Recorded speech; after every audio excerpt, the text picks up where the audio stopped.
ఎవరికి ఎవరయ్య ఈశ్వర 12 సంవత్సరాల దాకా పర్వతాల మీద పూజ చేసిన మన మల్లికార్జున స్వామి 12వ సంవత్సరం వెళ్ళిపోయిన తర్వాత కూడా శంకరుడు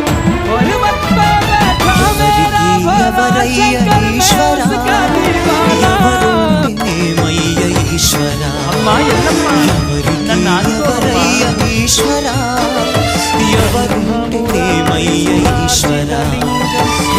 జన్మ రాకుండా చూడరా నీ దయ ఉంటే చాలయా హర హర నీ దయ ఉంటే చాలురా ఈశ్వర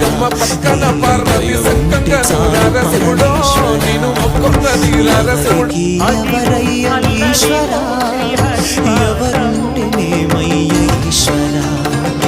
శివరాత్రి దగ్గరొచ్చ శ్రీశైలం ఒకటాయ శివరాత్రి దగ్గరొచ్చ శ్రీశైలం